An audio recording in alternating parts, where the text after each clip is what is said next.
Mungkin saya ulik dulu kisah hidup saya di masa kecil. Bisa dibilang itu anak kenapa kayak gini ya. Sedangkan teman-teman saya yang lain itu bisa apa? Kita sama-sama dasarnya dari orang yang nggak punya sama gitu. Memang dari kecil saya kan baru pertama kali kerja nih. Namanya saya masih polos. Adalah oknum-oknum yang Kalau saya nggak sekolah, saya nggak bisa dapetin untuk kesuksesan saya nantinya. Jadi saya mau nggak mau tetap jalan sekolah. Orang tua saya, ibu saya, bapak saya, sama adik saya itu jadi pemulung, Mas. Ketika kita sudah sukses ya, mereka menunggu kita itu untuk jatuh. Ya, saya selalu cuek kepada omongan-omongan yang bisa mendownkan mental saya.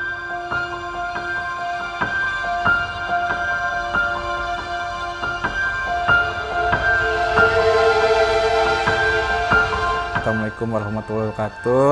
Jadi saya itu Ahmad Saiful Bahri, biasa dipanggil dengan Bari sekarang. Saya sendiri selaku owner, pemilik, dan juga berdua dengan istri saya. perkenalkan kalau saya selaku dari pasangan dia, ya. Nama saya Siti Hoiria, tapi sekarang saya biasa dipanggil Kia Raya. Saya pekerja sebelumnya, tapi selama saya bekerja itu pasti saya selalu ada usaha sampingan. Jadi waktu saya SMP pun saya udah berdagang, Mas. Pagi sampai dengan sore masuk kerja, sore sampai malamnya itu berdagang. Kalau misalkan masuknya siang itu kayak bakso ikan keliling di gerobakan. Ibarat kata nih hasil saya sekarang lah gitu.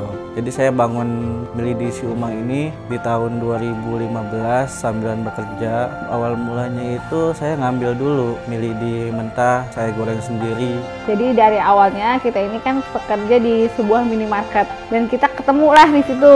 Hubungan kita berjalan tuh. Tapi kan dari awal memang kita komitmen, kita nggak mau pacaran lama-lama nih dari awal. Jadi udah ada niat seperti itu dari awalnya. Nah akhirnya kan kalau misalkan cuma ngandelin gaji UMR rasanya ya kan nggak mungkin nih untuk 1 tahun bisa ke sana. Nah kebetulan dia suka usaha dan saya suka jualan. Ya udah akhirnya dia nyari-nyari. Pertamanya kita jualan online shop dulu. Online shop itu pun dropship jadi tanpa modal sama sekali. Nggak berhasil, kita nyobain angkringan. Jualan angkringan sempat berjalan 1-2 bulan kalau nggak salah. Pertama-tamanya doang kan rame kan. Terus setelahnya ya udah gitu nggak ada yang beli ya nggak mungkin juga kita terusin gitu kan. Dia pikirlah kayaknya lidi-lidian ini bisa deh dan pasarnya laku nih gitu. Belum meluas banget gitu. Udah ada sebelumnya brand-brand tapi ya nggak begitu ya masih Belum sama ada aja gitulah gitu. branding lah kalau gitu untuk kan. milidinya.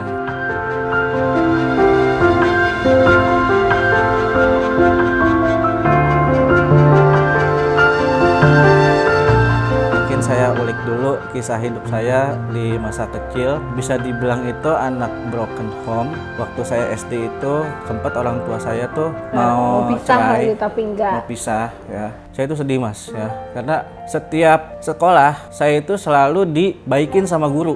Karena guru semuanya itu tahu Menguatkan. orang tua saya itu sedang kondisinya lagi pecah. Sampai saya dititipin di nenek saya. Saat itu saya cuma mikir ini kenapa kayak gini ya. Sedangkan teman-teman saya yang lain itu bisa main gitu.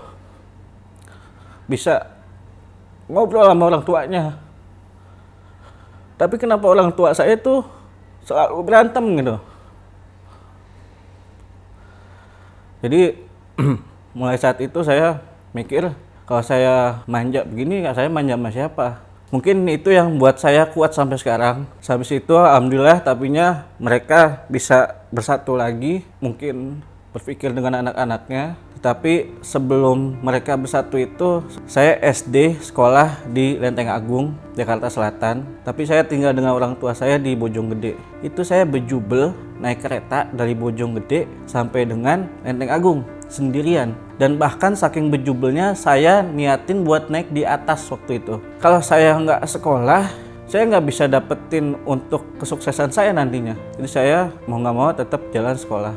Orang tua saya, ibu saya, bapak saya, sama adik saya itu jadi pemulung, Mas, di Bojonggede. Apakah keadaan itu baik keuangannya? Minus, Mas. Waktu bapak saya udah mulai membaik dengan ibu saya, dia mau berdagang jualan cincau. Ibu saya sebagai penjahit, memang dari dulu sampai dengan sekarang masih jadi penjahit. Dan saya ikut mulung sama bapak saya. Jadi dia paginya jagang cincau, siangnya saya mulung, Mas. Pas mulung ya, saya ketiduran di gerobak mulungnya itu, saya itu dikasih duit 5.000 sama orang lewat. Dan saat itu saya bilang, aduh bahagia kan, waktu kecil saya dikasih duit sama orang lewat, tapi saya pikir nggak bisa gini terus gitu. Sampai akhirnya ya udah saya dititipkan sama nenek saya biar saya bisa fokus belajar. Saya pergi ke Depok untuk satu rumah sama nenek saya.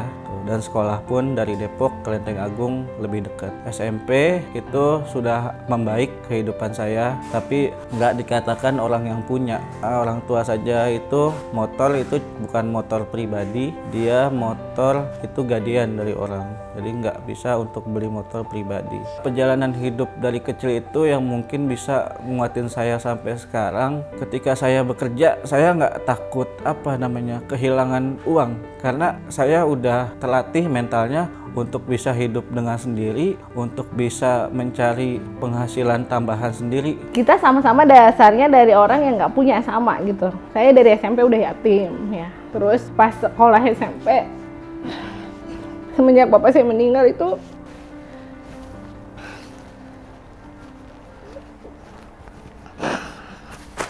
dulu kan waktu kecil bapak saya kerja di Jakarta gitu, saya belum paham kerja apa, pokoknya katanya jualan koran dan punya anak buah gitulah ya. Mau masuk SD, bapak saya kan kena serangan jantung gitulah ya, meninggal pas mau masuk SMP.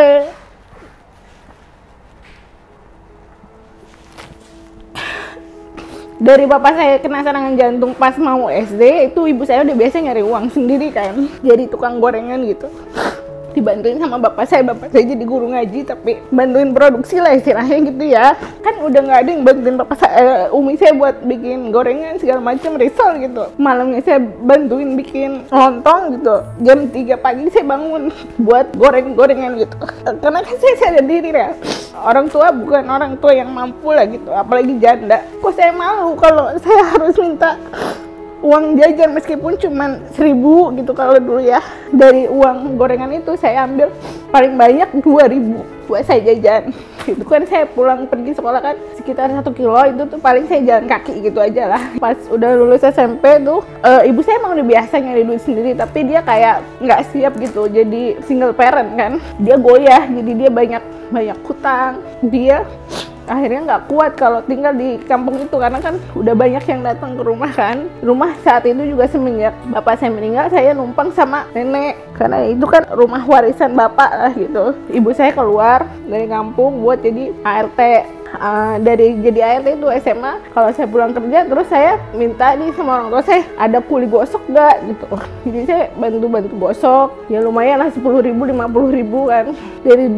Dari kecil saya udah punya perasaan nih, saya tuh ngerasa orang tua punya kewajiban buat ngasih uang ke kita, tapi saya selalu ngerasa malu gitu kalau minta apapun ke orang tua gitu kan. Di rumah nenek saya numpang, dan nenek itu kena stroke, jadi tiap sebelum sekolah saya beresin dulu neneknya, dirawat. Yang namanya kerja keras dari kecil atau ngerasa ya sadar diri lah gitu, saya siapa gitu kan. Setelah pas saya lulus SMA, saya mau kerja aja gitu, saya mau ke Jakarta aja gitu, ke minimarket. Nggak usah lah saya ikut-ikut perpisahan, saya mau langsung kerja aja. Akhirnya boleh sama perusahaannya meskipun belum ada ijazahnya. Harusnya kan pakai ijazah SMA, cuman kata dia nggak apa-apa pakai ijazah SMP sama akte. Ya udah saya jalan. Dan pas kerja pun bukan hal yang mudah ternyata. Saya kan baru pertama kali kerja nih, jadi kasir. Namanya saya masih polos. Adalah oknum-oknum yang jahil juga ternyata. Saya minus bisa gaji 1,6 waktu itu magang. Saya minus 700.000 per bulan. Itu saya merantau di Jakarta. Gaji 1,6 700.000 per bulan aja udah tinggal berapa gitu. Udah gitu kan saya merumahkan orang tua saya. Tapi gimana saya mau ngasih? Tuh gaji saya juga dipotong. Makanya ketika saya ketemu sama dia, ada sesuatu yang beda dari cowok-cowok yang udah pernah saya ketemuin gitulah. Dia punya keinginan untuk lebih dari sekarang gitu. Dan saya yang udah biasa capek ya udah ayolah kita bareng-bareng jalan kan. Siapa tahu nanti kita nemu jalannya, apalagi dari komitmen dari awal kan, karena kita juga udah malas pacaran, kita mau serius ya udah jalan aja gitu. Soal nanti apa yang nanti kita hadepin ya udah bareng-bareng aja. Jadi selama ini kalaupun ada masalah nih antara kita berdua, kita pasti omongin apapun itu.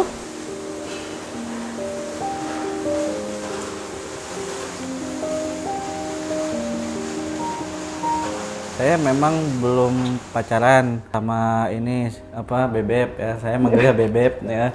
Jadi setelah kita pacaran ya, setelah nemu chemistry ke dia, karena untuk wanita-wanita sebelumnya itu bentrok banget sama saya, pengennya usaha tapi yang satu pengennya main. Jadi saya buat mencapai impian saya itu susah banget. Ketika pas nemu dia itu kita ada historinya mungkin nggak jauh beda, sama ya kan.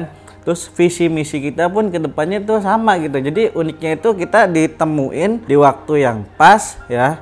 Terus di orang yang pas juga. Jadi ketika ini saya udah bismillah dah, kita jalan, mau nanti kita usahanya apa ya udah kita jalanin dulu. Nggak tahu kenapa saya mau usaha Milidi itu. Awal mulanya dari teman saya, dia upload WhatsApp WhatsApp apa dulu, BBM kali ya. BBM, jadi saya tanya waktu itu beli Milidinya di mana? Tapi nggak jawab.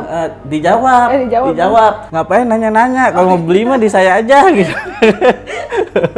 Kalau saya kan pengennya langsung nyari tangan ke Tama gitu kan, biar saya bisa jual lagi gitu. Kalau saya itu ya udah saya nyari dah tuh di OLX waktu itu, ketemu lah gitu. Pas udah bulan apa ya, bulan Februari pokoknya kita awalnya polosan kan. Terus dia nyari-nyari merek gitu. Dia kan memang pengen punya brand. Iya, saya gitu emang awal mula saya langsung pengen pakai merek si Umang.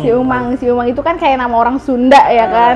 Kayaknya cocok nih, udah gitu gampang kayaknya nih diinget gitu kata dia. Ditempelin di plastik di kemasan nama kita kan biasa banget pokoknya dulu. Saya flashback ke belakang Mas ya. Jadi saya waktu SMP ya, SD ke SMP itu sampai SMK mungkin ya. Itu badan saya kurus Mas. Kecil. Kurus. Waktu Cuman pacaran sama saya 40 kilo. 40 kilo kalau nggak salah. Kecil banget. 40 kilo sampai 45 ya.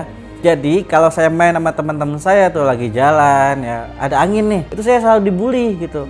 Oh, pegangan lo gitu. Kita terbang lo, badan segede lidi gitu.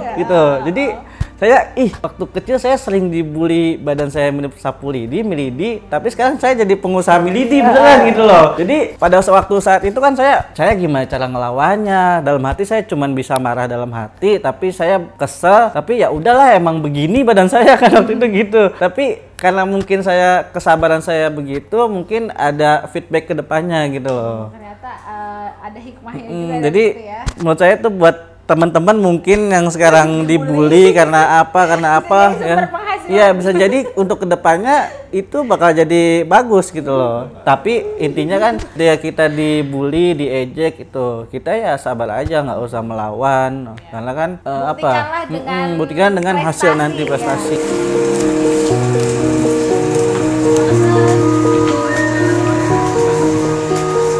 Jadi awalnya kita tuh sama sekali nggak ada modal Mas, minus lah istilahnya gitu ya. Modal awal itu dia minjem ke kasiran di tempat kerjanya 100.000. Tapi itu jangan dicontoh ya. Mungkin kalau ada teman-teman saya atau bos saya yang di tempat kerjaan saya sebelumnya, saya mohon maaf. Tapi saya bertanggung jawab waktu itu. Nggak sampai 1 kali 24 jam saya langsung ganti gitu. Walaupun gantinya itu dengan hutang lagi gitu. Saya memang gitu Mas, jadi waktu saya kerja itu tujuan saya itu emang buat usaha. Jadi ketika saya mendapatkan gaji itu gimana caranya saya dapetin usaha nih gitu. Jadi saya buat modal usaha, nanti pas gajian tuh artinya saya ngutang lagi tuh. Bulan Maret dia di tag jadi karyawan tetap dari karyawan kontrak akan tetap, satu harinya pas akhir bulannya. Tapi dia mikir kita nggak mungkin nih jalan kayak gini terus gitu kan, pagi-pagi nganter barang, malam-malam produksi gitu. Dia dibantuin sih sama orang tuanya, sama mamahnya waktu itu. Cuman kan capek juga kan, berasa padahal omset waktu itu cuma 200.000 per hari ya, kalau nggak salah baru 200.000 per hari. Tapi kan kalau dibandingin sama gaji ya meskipun ada dalam hati ragu, emang panjang nggak sih usaha ini, tapi ya udahlah aku harus milih katanya gitu. Ya udah akhirnya dia berhenti. Jadi pas hari ini diteken kontrak dia karyawan tetap tuh, besokannya dia resign. Jadi kita dari dulu dia produksi, aku yang masarin. Jadi aku paling masarin, jadi administrasi, terus megang uang juga gitu kan. Dia juga sempat produksi di tempat kerjanya. Jadi karena memang gak ada yang ngawasi nih, produksi kan ada penggorengan gitu kan, penggorengan gitu. Dia produksi, jadi orang kerja kalau gak ada yang beli dia produksi lidi di situ. Dari situ pindah ke kosan saya kan kos terus dia produksi di situ, tapi nggak bisa juga. Akhirnya pindah ke rumah orang tuanya.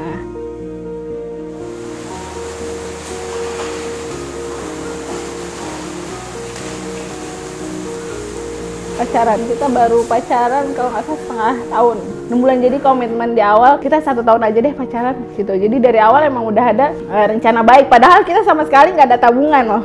Tapi pas bulan September waktu itu kan lagi zamannya Ria Ricis tuh. Aku bilang gini, dia kan belum berani untuk endorse kan, tapi aku bilang ini orangnya lagi hits banget gitu. Kalau misalkan kita ngelewatin ini malah yang ada momennya hilang gitu kan. Ya udah kita coba endorse Ria Ricis 700.000 kalau nggak salah dulu tahun 2016. Itu menurut kita udah lumayan gede ya. 700.000 awal-awal endorse. Tapi balik modalnya itu ternyata lebih, dan dari situ kita bisa buat gitu, modal nikah. Jadi sama sekali kita nikah itu nggak ada minta ke orang tua. Kita emang nggak resepsi karena niat kita ya udah sah dulu, apalagi kita udah usaha nih, udah nemu jalannya dari Allah gitu, udah dikasih jalannya nih, lu udah usaha berdua udah cocok. Ya udah kita yang penting halal dulu deh.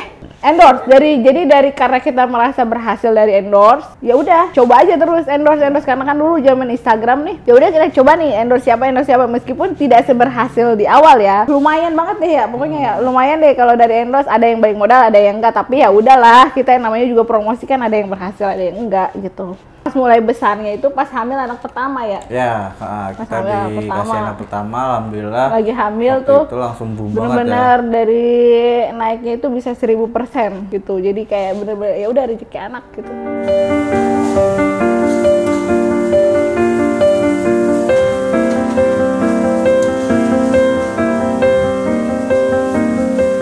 Cerita tuh waktu kita habis ngambil ya kan, pesanan semakin banyak karena endorsean itu, kita ngambilnya banyak nih, yang ada tadinya berapa cuma 10 gitu. kilo sebulan ini jadi 50 kilo, 100 kilo, pokoknya berkanton-kanton. Tapi tiba-tiba kualitas dari supplier kita jadi tuh keras. menurun.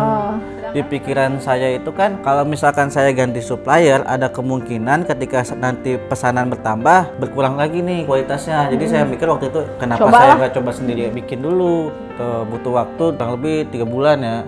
Itu pun bikin dulu, itu pun kita ada proses yang dihianatin karyawan, kita mecatin karyawan dulu. Pokoknya kita dari udah punya karyawan 6 nih, bertiga lagi sama orang tuanya gitu di rumahnya. Akhirnya pas udah berhentiin karyawan yang itu, nggak naik lagi tuh udah mulai bikin lidi sendiri tuh, kayak mesin lidi yang biasa ya. Yang biasa, yang kecil ya. Yang kecil. Saya harus konsisten, saya berbisnis, saya mau besarin si Umang ini di dalamnya sebagai profesional semua, jadi saya nggak mau pakai hati gitu loh. Kalau misalkan saya pakai hati, yang ada nanti kasihannya mereka juga, kasihan saya juga, kasihan karyawan juga, kita nggak bakalan berkembang. Ya saya juga kan sampein kepada direksi, ke Bebeps, kepada Pak Direktur Pak Firman juga, kalau kita udah serius untuk bisa berkembang, untuk bisa mau majuin perusahaan ini, makanya kita salah satunya kita beli pabrik ini untuk bisa grow up ke depannya. Kita beli pabrik ini kan semulanya kita cuma produksi setengah, Mas. Jadi sengaja saya mencari pabrik itu yang bakalan bisa scale up kita 2-3 kali lipat tuh. Dan ternyata sekarang kejadian gitu. Kita scale up sekarang udah 2 kali lipat dari pas pertama kita beli pabrik ini gitu.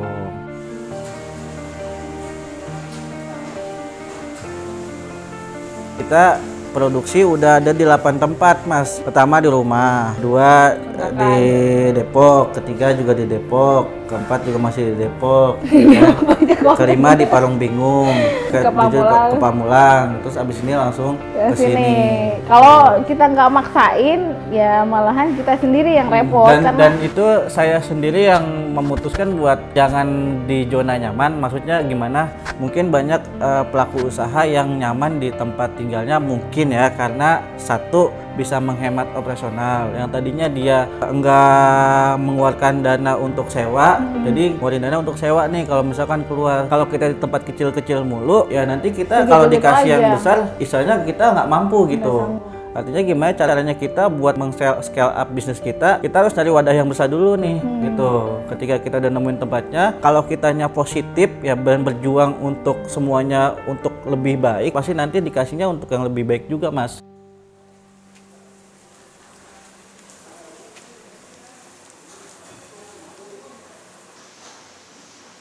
Kayak pandemi kemarin itu kan kita sempat ngurangin karyawan 50% ya.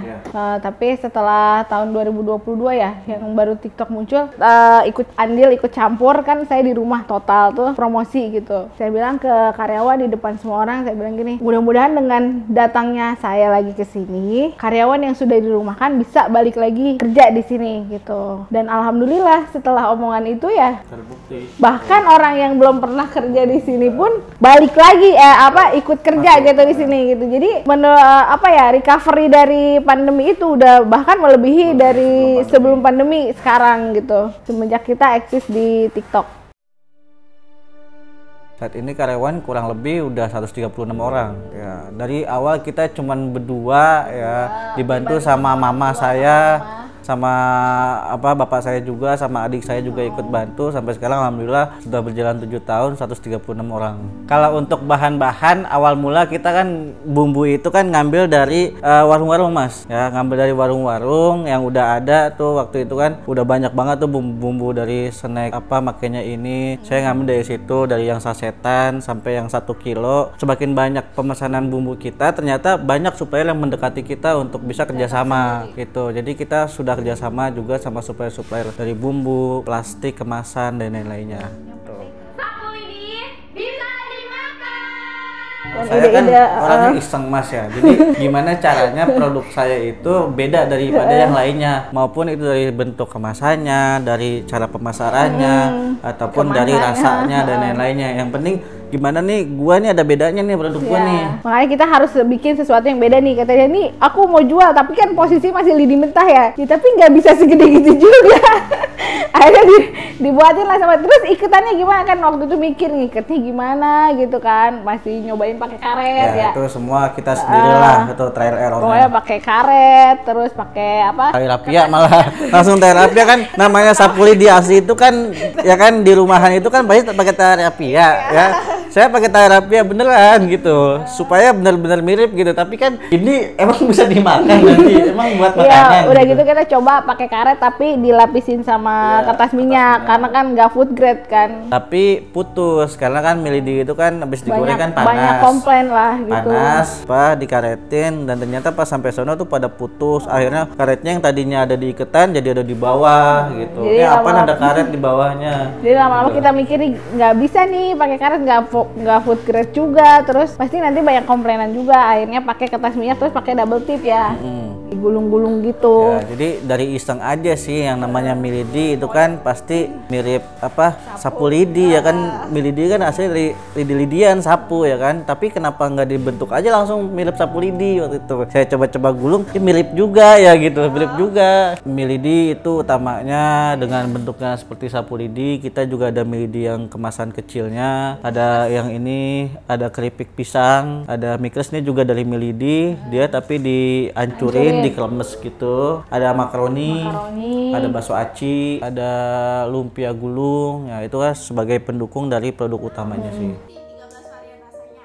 Ada varian rasa pedas 5 GB, pedas 3 GB. Jadi kita itu ada tingkatan penjualan. Yang pertama kita supply ke distributor, yang kedua kita supply ke agen, yang ketiga kita supply ke reseller. Kalau untuk penjualan end user itu kita ada di marketplace juga. Kebanyakan online ya, paling offline tuh bazar ya.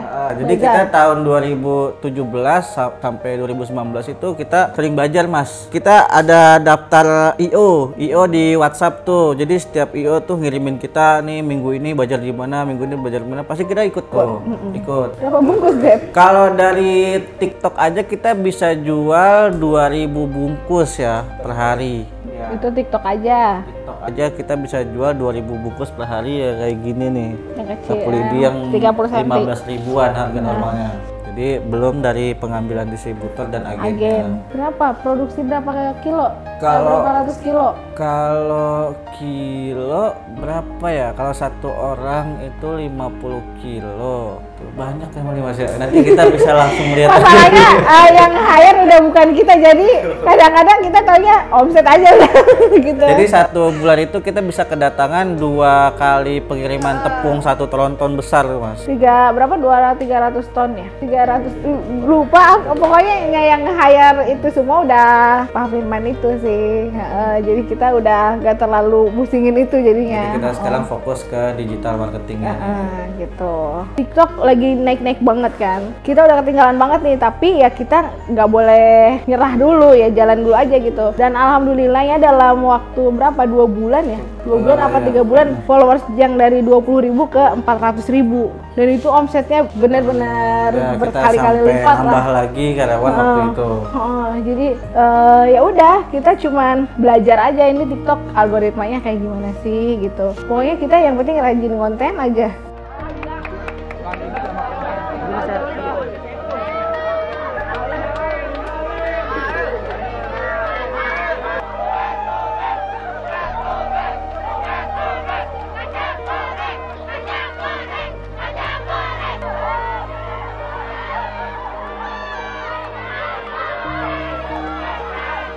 Makan lidi 1 meter di challenge itu mah ide saya aja kan, karena kan memang kita pengen ada challenge sebenarnya, cuman belum jalan. Jadi ada challenge yang kan kalau di YouTube itu dulu banyak apa challenge mie pedas ya, challenge mie pedas, terus challenge apa lagi ya, keripik pedas, pokoknya makanan-makanan pedas itu kan jadi hype gitu kalau dibikin challenge-nya. Kita pengen ada challenge yang agak berbeda nih, dan lidi yang 1 meter itu kan belum pernah ada, tapi kan kita bisa produksi.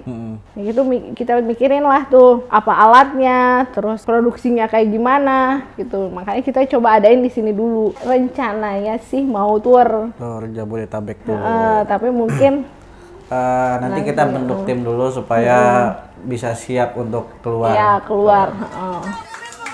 Juara 2 jatuh kepada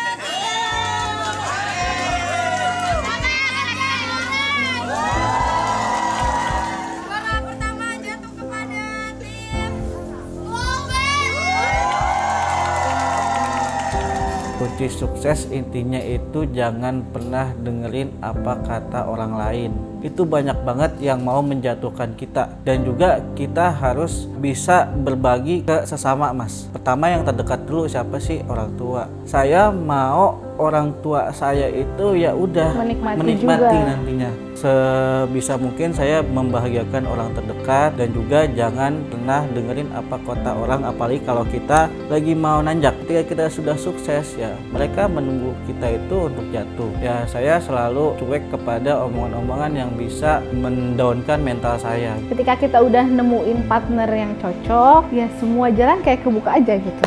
Kalau udah nemuin partnernya cocok ya udah pertahanin aja. Kalau misalkan udah ngerasa serak di hati, jalanin aja terus. Mau apapun rintangannya itu jadi bakalan mudah.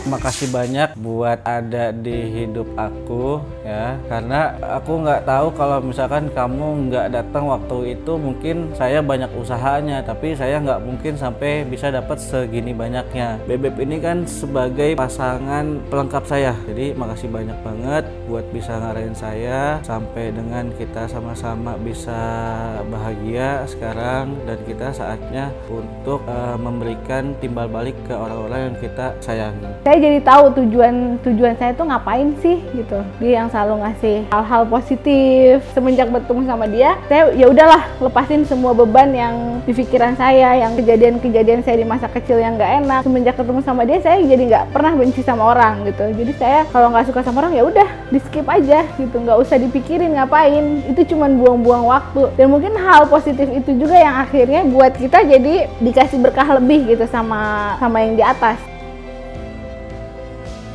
Untuk distributor itu ada satu di Tangerang, ya, satu di Kota Depok, di Kota Bandung, di Kota Bekasi, di Kota Malang, di Kota Bogor, Kabupaten Bogor. Jabodetabek itu udah lengkap semua distributornya. Bandung udah. Yang lainnya Bandung juga, yang lainnya itu agen. Tuh. Jadi kita distributor di kota-kota Jabodetabek dan Bandung. Bisa lihat di website kita juga ya. Kita di website juga sudah ada distributor, ada agennya juga. Websitenya apa namanya? Websitenya namanya lidisiumang.co.id. Sosial medianya ada Instagram Lidi Si Umang, TikTok Lidi Si Umang, Marketplace Lidi Si Umang juga. Si Umang Official. Oh, Si Umang Official. Shopee, Lazada, Tokopedia, terus apa lagi? Sama TikTok Shop. TikTok Shop. Jangan lupa subscribe channel Halo Bos. Mantap. Mantap.